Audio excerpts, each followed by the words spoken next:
Hello and welcome to this virtual panel session from Foodservice Consultant Society International, FCSI. We'll be discussing disruption as a force for good in food service. My name is Tina Nielsen. I'm from Progressive Content and the editor of FCSI's Foodservice Consultant magazine. The theme of the Q3 edition of Foodservice Consultant is disruption. And this session, which is supported by Alto-Shaam, will address the role and importance of disruption as a positive in the food service sector. I'm delighted to be joined by a first-rate panel of hugely experienced food service professionals, and I'd like to ask each of the panelists to introduce themselves and tell us a bit about their areas of expertise and experience. Sojo, can we start with you, please? Absolutely. My name is Sojo Alex. I'm a senior associate at Envision Strategies. We're management advisory consultants. We work with various market segments. We help with clients in like master planning and strategic planning, supplier contracting, operations analysis, and more. So I've been a consultant for almost 10 years now, and my area of expertise is higher education. Excellent. And Robert? Hi, good morning. My name is Robert Shively. I'm a project manager with Camacho Associates, and I've had the privilege to work with a few mentors within FCSI and grow as a consultant over the last 12 years, and an opportunity to have a diverse background from being a manufacturer's rep and also an electrical contractor. So with that well-rounded foundation, project management, and the procedures to have a successful project are really how I help our team move forward. Okay. Matt? Yeah, hi, I'm Matt King. I'm the Chief Culinary Officer for PPX Hospitality. We operate Smith & Wollensky Steakhouses, Legal Seafoods, as well as Strega Italiano. I've been with the company for 12 years, kind of working my way up from being an area chef through being Chief Culinary Officer over the 3 brands, and been in the food business now about 30 years. So it's really all I know to do. Okay, and last but not least, Ryan? Hello, my name's Ryan Norman. I'm the Director of Consultant Services with Alto-Shaam. We're a food service equipment manufacturer. I've been with Alto-Shaam for close to 10 years now in a variety of roles. Originally came in on the culinary side, so my background is as a professional chef. And then I did spend a few years working as a food service consultant before I came to Alto-Shaam, which is how I ended up in my current position. Fantastic. Well, I mean, I think all your different backgrounds and the angles you come from should make for a really interesting conversation about this topic, I think. So when I first started planning the Q3 edition, I found very quickly that when I contacted people and asked them about disruption in food service, it always came back negative. Nobody really connects it with anything positive. And the way I came to it was when somebody comes in to challenge and change the status quo in food service, that's the disruption that I wanted to cover. So I think it's quite a nice way of turning on its head to look at disruption as a positive. And I think there's plenty of it in food service. But I think, first of all, maybe we can go through the panel and just hear what disruption means to you. And maybe starting off with giving an example of disruption as a negative, if you don't mind. Matt, could you start this, please? Yeah, I mean, I think it's easy to think of disruption as a negative, right? It's whether it's a shutdown, it's an interruption in supply chain, it's things that aren't working properly. But there's the end of the day, you're trying to take care of a guest, and there's something stopping you from doing that. So I think that's an easy thing to do. To think about it and kind of spin it around and think about the positive is really thinking about what do all of those disruptions cause you to think about and do differently. And I think for me, that's been the positive of kind of looking at our business and looking how we operate and basically taking everything that we've always done and saying, maybe saying we've always done it that way isn't the right answer. Is there a new way to do it? And we've come up with a lot of great ideas through that. with different supplier partnerships, different vendor relationships, and some new technology that we've adopted within kitchens. So you could say disruption is something that makes you stop and question things, I guess. It's sort of the catalyst. Mm. You know, if everything's going along smoothly, then you're not trying to change anything. Okay. So that's the kind of the operations point of view. How about you, Ryan, from the manufacturer point of view? Yeah, so I mean, from a negative aspect, you know, disruption has a negative connotation as a word typically. So I think the biggest challenge I see on that side is with labor shortages and supply chain breakdown. But when we want to look at it in a positive light, you know, look at changes that have happened in the food service community over the last 50 years. You know, companies like McDonald's created a whole new method of servicing individuals, you know, moving away from sit-down restaurants. That disrupted and created a whole new sector of our industry. What we're seeing now is new technologies come out as far as delivery and getting food to people in areas that we wouldn't have a traditional food service operation. That's a lot of the positive disruption that I see. What we do on a manufacturer's level to create some of that is to create equipment that can service more than one need in an operation and possibly downsize the kitchen so that we can more efficiently create product and get it out to our customers. Okay. And so, Joe, so from your point of view, working within education, what does disruption look like in that market segment? So I think I would agree with both Ryan and Matt about disruption being a negative word, because it took me a while to think about it in a negative sense, because things are moving so fast right now. And for people like us in MAS, we're planning things for 2 to 3 years, at least 2 to 3 years in advance before it even gets to design or equipment. So we're seeing trends changing slowly, and also we're trying to anticipate what it would be in the next 2 to 3 years, especially with the new generation that's coming up. You know, everything's changed. So for us to start seeing what it is right now and anticipate that in the next 2 to 3 years, and make sure that we communicate with, you know, everybody else on the design side to the manufacturers, say, hey, this is what's coming, is what we've seen. So I can't say anything about it being negative, but what we've seen is, although things have stopped to a certain extent, it's like the old school ideas have gone away. And now it's more of the, you know, what's next, especially for, in fact, we were just talking about this yesterday, my team and I, dining patterns among students. I mean, this upcoming generation right now, the pandemic kind of forced them to do more of the to-go options, right? So they've gotten used to that form of eating. So we're thinking now, is this whole dine-in, Ryan, you just brought it, is this dine-in format happening again? Is that trend changing? You know, so what does it mean? We're not going to see it probably to the pre-pandemic levels, but we're seeing the early indications of that case. What does that mean for design? What does that mean? You know, is it about butts and seats, or is it about moving people through the line right now?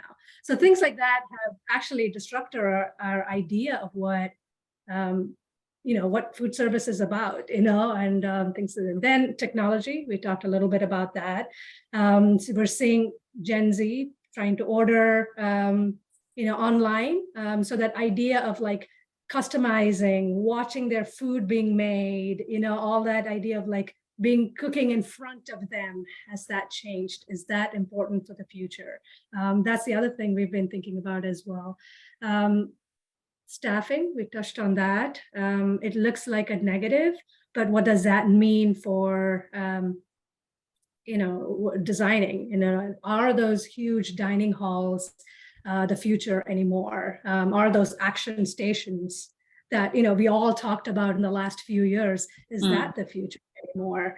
The other things that we've seen as disruptions are not necessarily related to food service, but things like social justice, health and mental wellness, and DEI. diversity, equity, and inclusivity. And those being such a higher level factor in the industry or overall, generally in people's lives, we're trying to see how to incorporate that into food service. So be it menu, Matt, like you were talking about, be it design. So we were on a campus once, for example. I'm sorry I talked too much, but we were on a campus once, and there was a student who was talking about how walking into a dining hall was too big, too noisy for him, and that wasn't good for his mental wellness, because so what happened was it was leading to food insecurity, so he wasn't eating. And so then to find that out, to make sure, so what does that mean for design? Do we come up with those areas within, within our dining halls and, within our food service, to see how to accept that? So communicating, facilitating, and then sustainability. That's the other thing. With my son, who's in 7th grade, he's learning agri-STEM right now. I mean, they're seeing how to use science, agriculture, and learning about hydroponics. And this is what the generation's learning right now. So what does that mean for us to incorporate that in food service? So they're already seeing this, and from higher education and students who are coming up. And so while they graduate and get to corporate level and things that we're working on, we better be ready with all the things that. I mean, in the cover story of the Q3 edition, we do mention youth as a disruptive force in food service, because they're definitely come in and change things up and question things, I suppose. Robert, from your point of view, so what does disruption mean to you? I know it's difficult to go last, but No, thank you. I just agree with looking at disruption from a positive standpoint rather than a negative standpoint. I think 2020 and COVID has taught us all a lot about what it means to be comfortable and what it means to be uncomfortable. And I really think that uncomfortable level really creates an opportunity for us to change our processes in the industry based on what we have been used to for so many years. And that's really the positive out of the disruption. There's always growth after a struggle, and we're always better for that after we go through a period of learning or struggle to do things in a different way, right? From manufacturer standpoint, technology is rapidly changing. From a staffing standpoint that Sojo mentioned, right? That need and that challenge for our clients is becoming more and more apparent to us. And from a design standpoint, we have to think about that, right? You don't always have the skilled labor available to produce consistency throughout all of your products and in each and every time. So we really focus on the disruptions through the industry, to where now we're not just cooking in the convection oven. We don't just have flat tops, right? We don't have a bunch of people on our line. Each person has a station, right? You have one person managing the entire cooking line, so that way you're having the alarms, you're having preset menus, right? From Ryan's standpoint, automation, we're really getting to have preset things. You fill up the equipment with your product, and you push a button, and one person can manage the entire process with a few lower skilled labor folks in the operation. So another disruption for us from the design consultant standpoint is software technology. So as we develop our plans and designs, the software ability to produce information to the clients is rapidly changing for us. Clients are expecting more earlier on in our projects, and they're looking for more information through schematic design and even design development, to where those things were later on in the process. And the 3D and the VR abilities now are disrupting how we do our current workflows and coordinate with the clients. And really going back to the equipment side, because it all revolves around our processes, right? We always say we're not trying to reinvent the wheel. Well, I think it's time to reinvent the wheel now. I really think it's time to go back to the drawing board and look at how we've been doing it and say, look, we're not doing it this way anymore. There's a better way to do it. Let's put all of our knowledge together and create something that we haven't done before. And that has really given us the ability to have some great options for equipment that we'll get into later, I'm sure, and create a program that really can best fit our clients' needs. The diversification of equipment now is very vast. So it's exciting time to be a design consultant for sure. Mm. Ryan, I could see you nodding when Robert spoke about it's time to reinvent the wheel. What are your thoughts on that? Yeah, it, you know, as chefs, oftentimes we're like brought up in a very structured system where this is the way it's always been done. This is the way you're always going to do it. And I think that, you know, we've reached a point now where because of the labor gap and because of the skill gap that exists in the kitchen today, we need some equipment that can bridge it or take care of some of the processes. So they at Alto-Shaam, you know, a couple of the pieces that we've released recently, and I know Matt's had the ability to cook on some of them, kind of consolidate a number of traditional kitchen pieces into one oven. So I'm talking about, like, we have an oven called the Converge that's like a marriage of a combi oven, a convection oven, and an impinger all at the same time. But it gives us the ability to take cooking processes that would be on like a flat top or a traditional horizontal piece of equipment and move it to a oven-based process where programming and the recipe is all built into the oven. So I can grab someone that is potentially an unskilled employee off the street and actually have them up and running as a cook in a matter of minutes, as opposed to going through, you know, possibly weeks of training to get them to where they need to be to produce whatever item it is I'm working with. So by creating equipment like that, it makes it so that the operators can have a more efficient operation and potentially at a lower labor cost than what we would see traditionally. Yeah, okay. Matt, I'm interested to hear from you. So in terms of disruptors, I suppose there's no bigger disruption than a global pandemic. And I think that's safe to say. And I suppose it really has driven a lot of positive change. I mean, there's a lot of bad that's come from it, but it accelerated changes that were already happening, as far as I can see. I mean, from your point of view at the coalface, what has the impact been, and what have the changes been that have come from the pandemic? Well, I mean, there's been so many changes that have come from it. You know, if you think back kind of to the very beginning of, you know, everything is shut down, and then the cost of everything just dropped, right? Because everybody's got just an overabundance of supply, and now you can get anything you want really cheap. But nobody wants anything because nobody's open.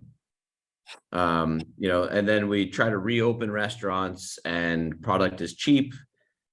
You can get product, not a problem. And then we get to the other end of that where manufacturing had slowed down. Everybody else was also closed, right? It wasn't just restaurants that were closed. So everybody else was closed, manufacturing slowed down, and now there's nothing available, and prices swing completely the other way. You can't get anything delivered. You know, from a supply chain standpoint, it's forced us to look at who are our partners. And, you know, we've taken a little bit more of a very old school traditional approach of trying to really support some great local vendors that we work with, you know, in each market that we're in, versus, you know, so many big conglomerates that are just struggling to get product out, you know. And it's really served us well. You know, we've stayed with our same beef partner that we were with. We've stayed with our same seafood partners that we were with. We rode the wave with them as prices were low and were high, and, you know, we had a contract and we overpaid for a while. based on where the market was, because that was our contract and we honored it. Mm. On the backside of it, we were able to get supply when nobody else was.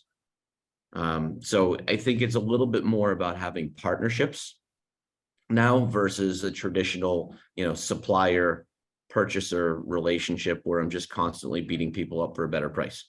It just doesn't really work anymore. And then, I think, like Ryan was saying, looking at things, like Alto-Shaam's Converge oven, right? The implementation of technology now, the labor market is so hard.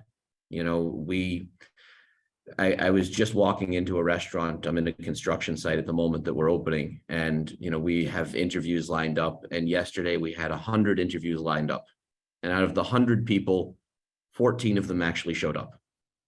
Wow. You've called them, you've emailed with them, you've scheduled a time. 14 of them showed up, and that's the reality of what we're working with. So I can't be as picky as I used to be. Escoffier is not knocking on my door saying, hey, I want to cook steak and fish for you. So I need to be able to level the playing field somehow. And the Converge really kind of helps that way. We were a really early adopter of it. I started off looking at it as solely a solution for our airport locations where I don't necessarily have traditional ventilation. And we're using, Turbo Chef, Mary Chef ovens in there. And I just didn't like the way the food was coming out of them. So it was an option to be able to get better quality food in the airports. And then as I started playing with it and looking at it, you see that the application of this is much more. And, I think the positive of this change is forcing me and the rest of my team. I brought all my culinary directors out to Alto-Shaam to feed the whole factory and say, let's really get out of our own heads, right? Because you look at this oven and it's not a huge oven. We're so used to looking at these giant convection ovens, and that's the only way I could serve a lot of people in a restaurant, is I have to have these huge ovens. And you look at this and it's a much smaller footprint, it's completely compact, and you think there's no way that could work. And it has to force you to get kind of out of your own head and be willing to embrace some change. And I think that's been one of the greatest things that's come out of kind of change with the pandemic, is, we've now got them in the airport locations. We've installed one here. We're starting to roll with them. You can see, efficiency. We can see consistency, that, somebody who is less skilled can actually make a piece of salmon come out better than a really skilled person using a saute pan cooking it traditionally. Yeah. Okay. Sojo, so in the educational setting, are there any changes that were brought in because of a disruptive element like the pandemic that are lasting, that are set to stay, or are you going back to how things were? Or? As much as we're expecting to go back to how things were, it's not happening. Kind of like we talked about, since dining patterns have changed for students. It's like, what does that mean for large dining halls? Do we plan for those 40, 60,000 square feet dining halls anymore? Because people just want their food, they want to leave. Do we see the area where students sit as the community anymore, or is community happening in their rooms on their phones? So we're trying to see what the trends look like, and what instead of trying to put them in a box of like, this is what it was and this is how it should continue to be, and so trying to change based on that as well.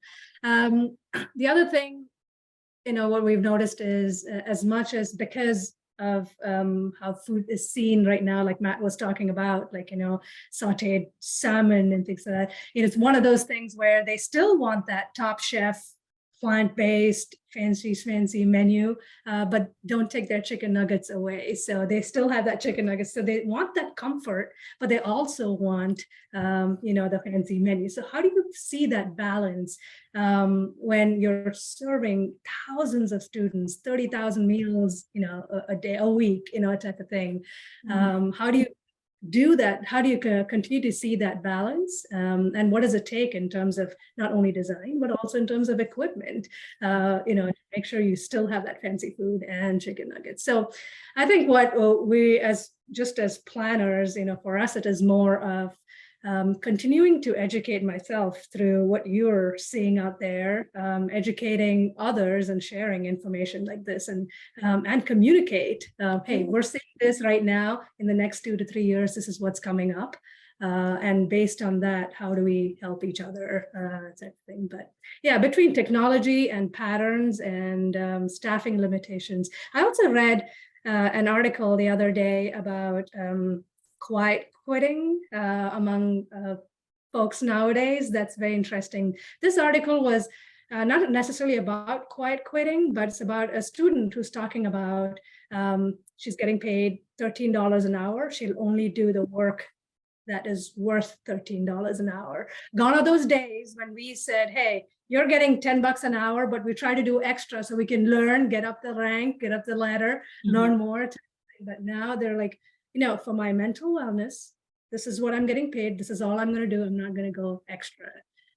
So what does that mean for us in terms of labor with the generation that's coming up right now as well? So yeah, it's an interesting time. Still trying to figure it out. But yeah, those are some of the things that we see in higher ed. So Ryan, from the manufacturing point of view, how much of what Sojo is talking about the new generation coming through and their behavior patterns and expectations of life, how much do they play into the development work going on in a manufacturer? It does come into play mainly on the user interface with our equipment. 20 years, probably 15 years ago, when touch screens kind of came into operation in food service, most operators were terrified of technology becoming a piece of their equipment. Knobs and dials were like the default for people that worked in the kitchen. But now that we have more youth coming into the workspace, connectivity and that whole user interface has become more important. Data management has become important. It's something that we never really considered with kitchen equipment till the last 5 or 6 years. So people are starting to harness the data that an oven can provide, how many cook cycles it's done, HACCP being housed in the cloud as opposed to on a USB stick. So because people's understanding of technology has become better, we can make the interface with the equipment do more with the equipment than we could with a temperature knob and an on-off switch. You remember QR codes when it first came out? We're like, what is this? And now it's like, I bought stock many years ago. Right. I think the pandemic has been the making of the QR code, right? Because before the pandemic, I could not see any point to it. I thought, what is the point of this? And now I had a conversation with our chief marketing officer about it, like pre-pandemic. He's like, yeah, nobody uses those. And now everybody uses them. Exactly. Yeah, it's so true. So true. And very convenient as well from an operator point of view. If you want to go and change your menu, you don't have to print new menus just for changing one dish, I suppose. So I was trying to think of companies from outside food service who I would say have disrupted different sectors. And I came up with just 2. So Uber disrupting the personal transport sector, Apple seriously disrupting music, and I guess Spotify as well to a certain extent.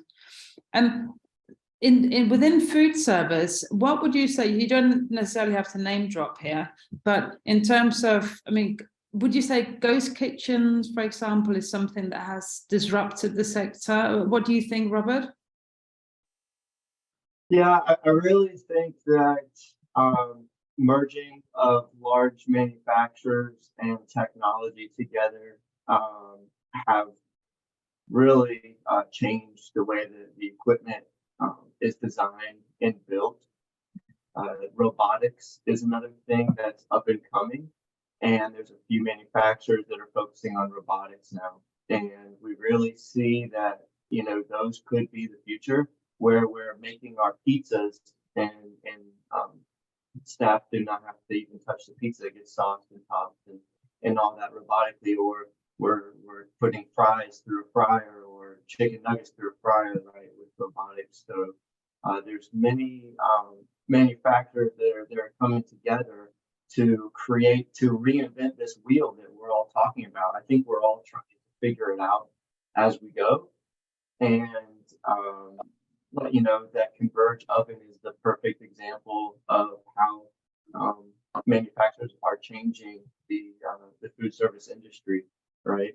What Ryan touched on is exactly what we focus on. How can we do the best job for our clients? So I don't think there's a specific single manufacturer that's really changing the industry, but I think each manufacturer plays its own part in its own niche of the industry to change the way that, from a design standpoint and process standpoint, that we look at how we design kitchens for the clients and for the best product and fastest service possible. As we know,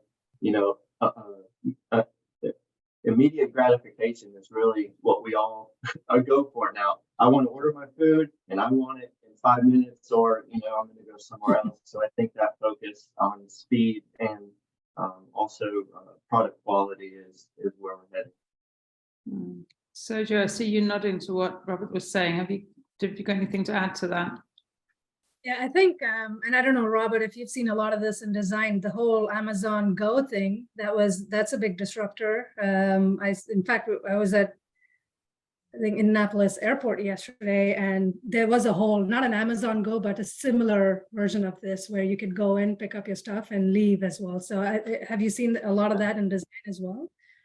Yeah, for sure. The pickup lockers are becoming more and more of a trend, right? To where we want to have remote pickup stations, especially with all of the food delivery opportunities now, right? And say corporate dining, or that they want to bring them in, put them in these lockers, hold it. They get the QR code to their phone.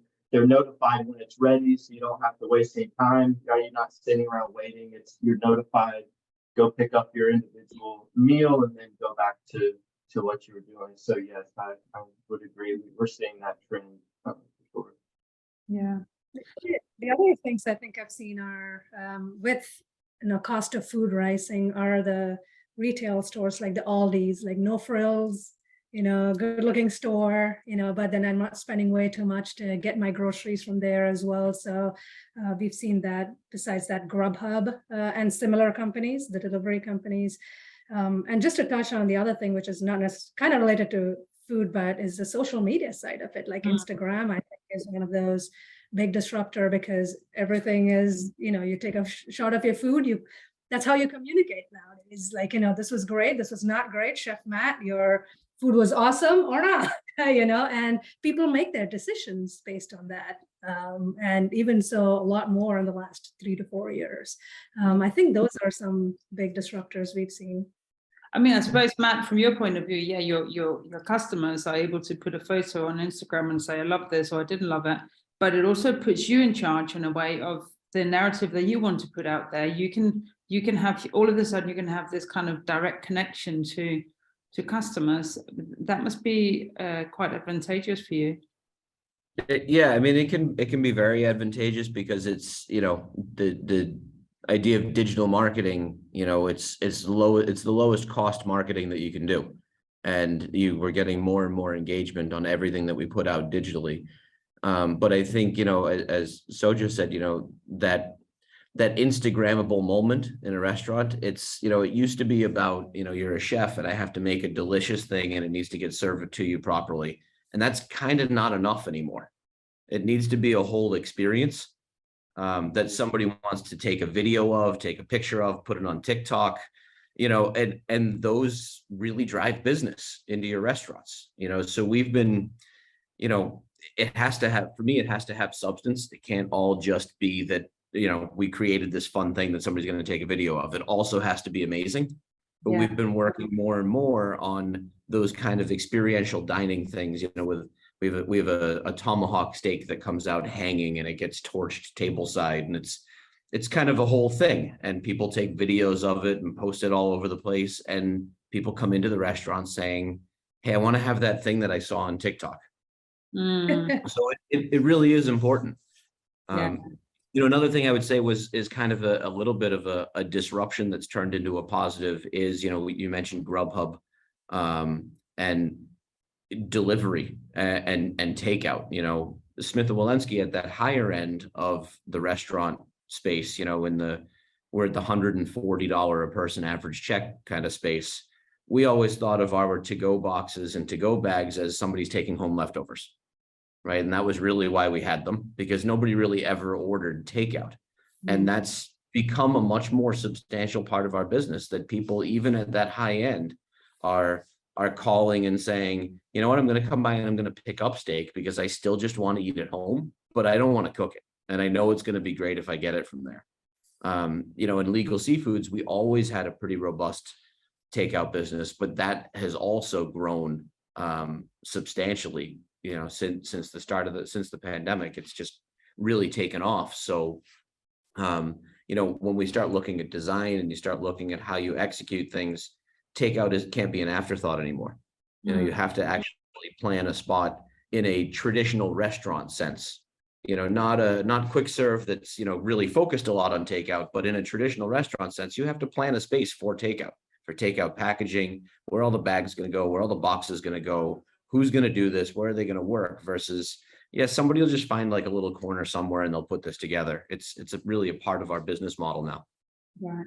Okay. I mean, Matt, because that's when it comes to higher ed. Sorry, when it comes to higher ed, it's like that all you care to eat, you know, huge dining halls that they have. They don't expect you to, you know, I'm going to get a swipe and then sit there and eat. You know, I'm using my meal plan. They're like, where's my takeout? Because that's what they're used to now. You know, I want to swipe my meal. I want to get the experience, but I also want my to-go box because I want to go out and eat. But very good point about takeout.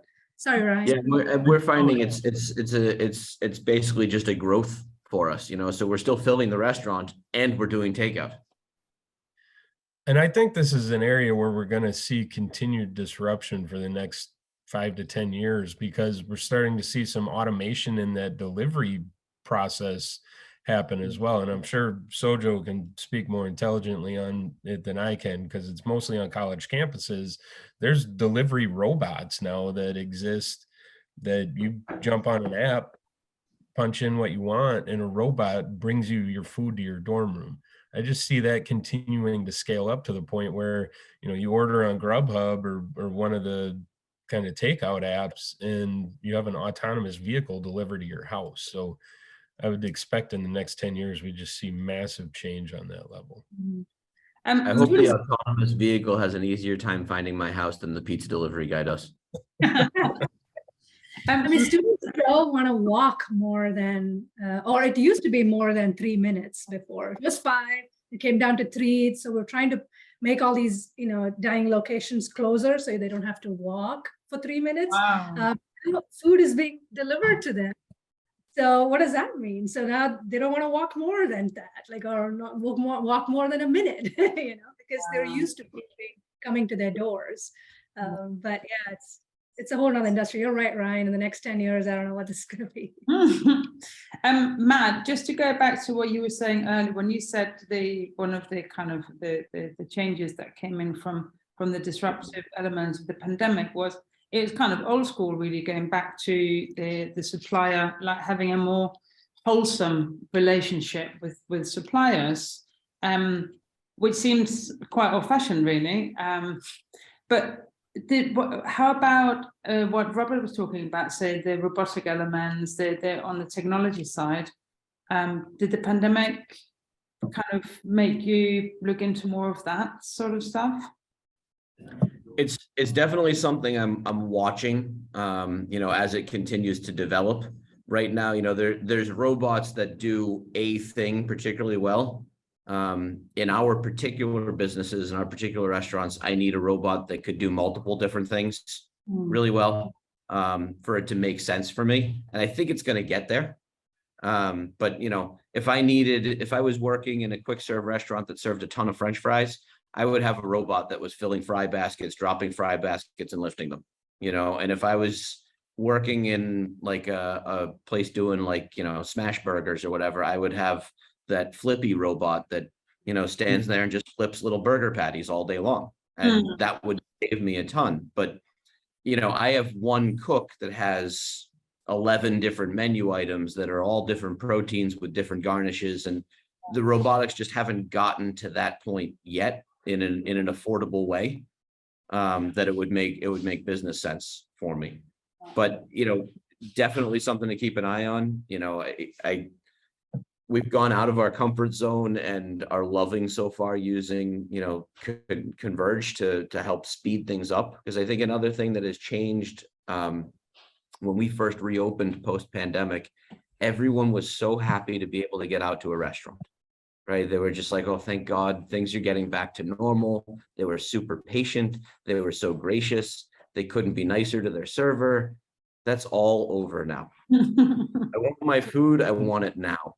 I want it done right. It better be perfect or I'm not paying for it. You know, that's gone. There's zero grace given. So anything that we can do that finds ways to be more efficient to get the food out to them quicker and cooked properly is something we have to keep looking at.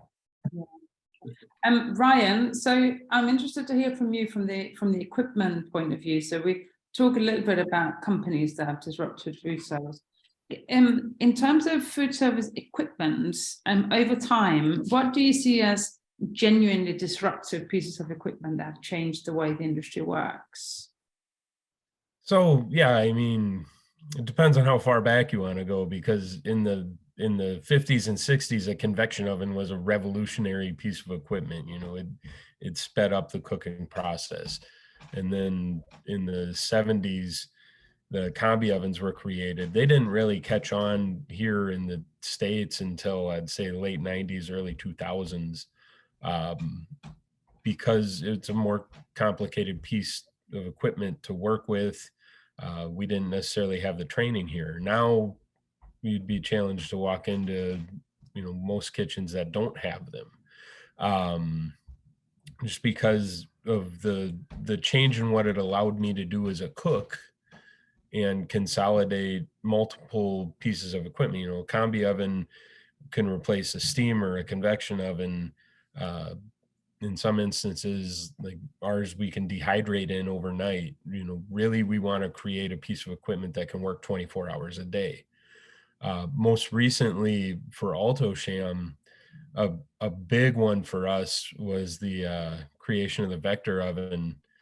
And when the pandemic hit, and we saw a lot of food service, you know, we closed all the restaurants in the country, and we saw a lot of the food service shift to convenience stores or grocery store operations where they might not have had a traditional cooking lineup. The vector was beautiful because they could set it down, plug it in. Like we had places where they were operating a kitchen out of a closet because it's a ventless piece of equipment. And I really think that where we're going forward, we're seeing more and more emphasis on the need for ventless equipment, kind of decentralizing the cooking from outside of the common hood in a kitchen, and creating, you know, small stations or in like large facilities, little kiosk cooking in that decentralization of the production. Ventless becomes important. You know, hanging a hood, running ductwork is all incredibly expensive. So I would expect, you know, Converge is fully ventless, the Vector's ventless. More and more of the new equipment that we develop, we look at ventless as being a really viable option. Okay, brilliant. So in terms of disruptive elements in food service, the cost of gas and the cost of energy generally is a global issue, I suppose. One solution is electrification. Another would be induction, I suppose. I mean, how do you see that, Robert? Yeah, so this is actually one of our biggest topics that we've been speaking with clients as of late. design, on new builds and also renovations, right? There's many clients recently that have said, here, we have too much heat in our kitchen. How do we get this heat out? You know, your fryers are putting off 800 degrees out of the blue, right? How do we get rid of that heat? And, you know, electric is extremely efficient as compared to gas, right? So efficiency and productivity out of that one unit of energy that we're using, how can we use most of it and get it into our food product? And, you know, like Ryan said, it's a different way of looking at your processes, right? Someone that's used to cooking on a gas range, if you switch over to here's an induction range, right, it's a whole learning process. It's completely different, right? We're boiling water in minutes instead of tens of minutes, right? We're burning oil in 30 seconds or 3 seconds, or depending on how things go. So it's a really, it's a way of learning how the equipment works. And that's where our industry partners are so important from a design standpoint to help the clients and show them what these processes are, right? Someone that's never cooked in the combi oven before, there's still some folks that, you know, haven't had the ability to do that. When we bring that kind of technology to a customer or to a client, they're not sure how to use the equipment.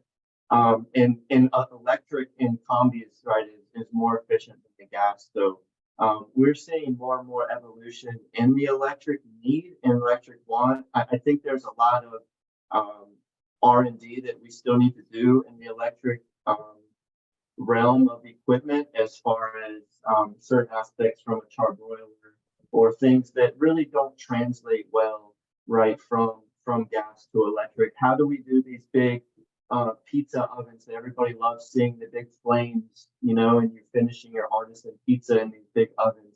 Like, how does that translate to electric? How does the show of gas translate to the show of electric in these display kitchens rather than just the production kitchen? So it's a big disruptor. Okay.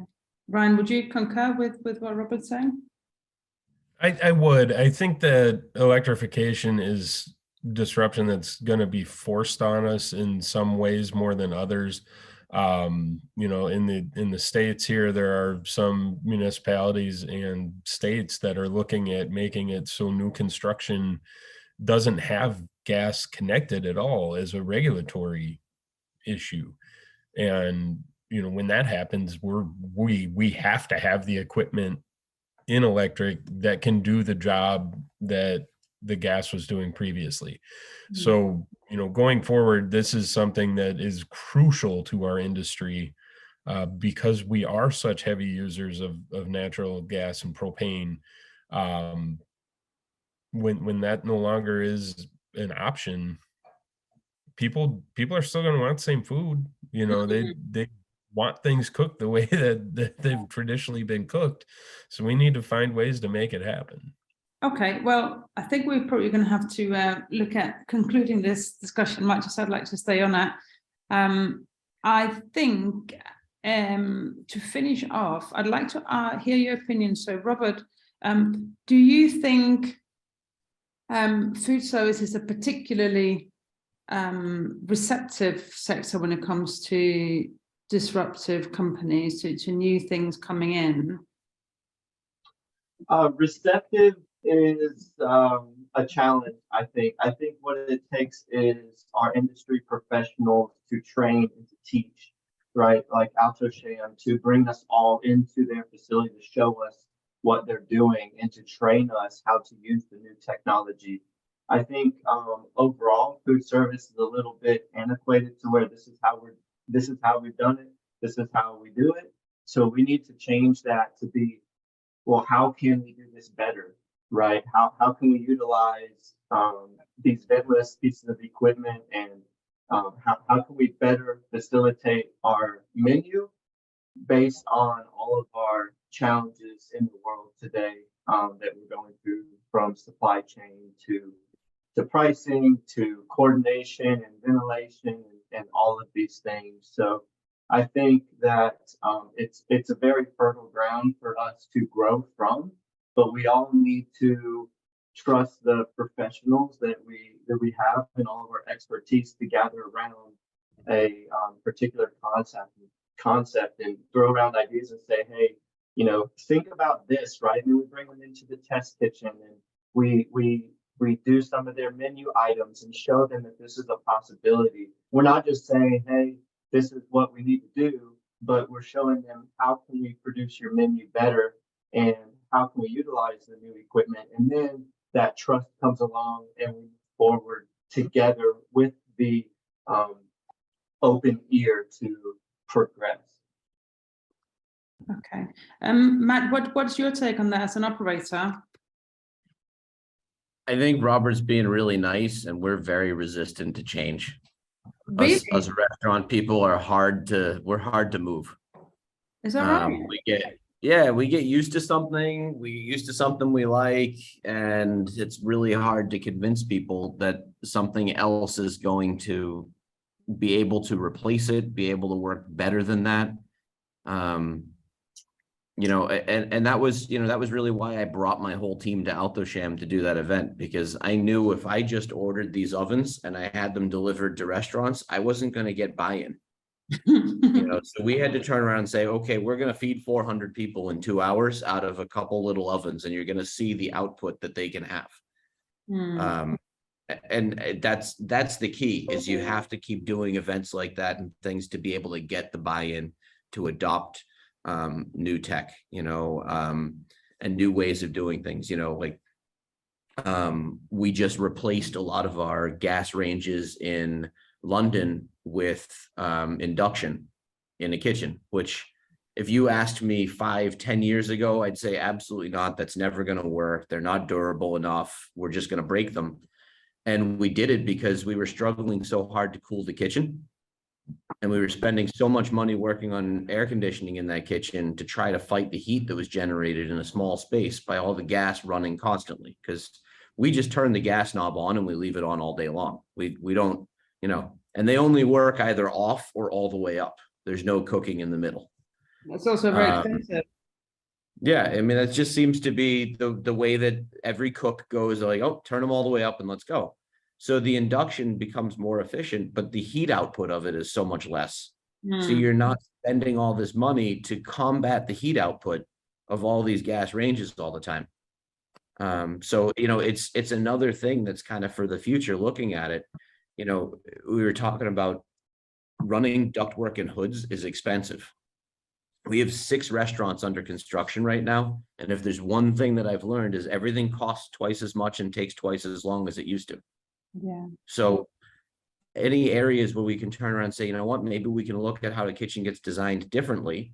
Maybe we don't need as much hood. Yeah. With a smaller fan, maybe we can use more electric. We can use less gas. There's a lot of different options. Yeah. Brian, what's your view then? I mean, I'm surprised, maybe I shouldn't be, but Matt's saying that the sector is very resistant to change. Do you find it's a hard sell going into operators with new equipment or new ideas or new concepts? Well, it's that old habits die hard type deal. We're raised and trained a certain way. It's hard to make that change. Where our responsibility as a manufacturer comes in, we have at Alto-Shaam, we have a firm commitment to bringing new products to the market. We want to introduce things that change how food service operates. And as Robert mentioned, the operators, the consultants, we work very hard from an educational standpoint to get the word out when we release something new. So we're always trying to, host trainings, bring people into test kitchens. We have test facilities throughout the world. It's a matter of getting the operator in front of the equipment typically and showing them what it can do.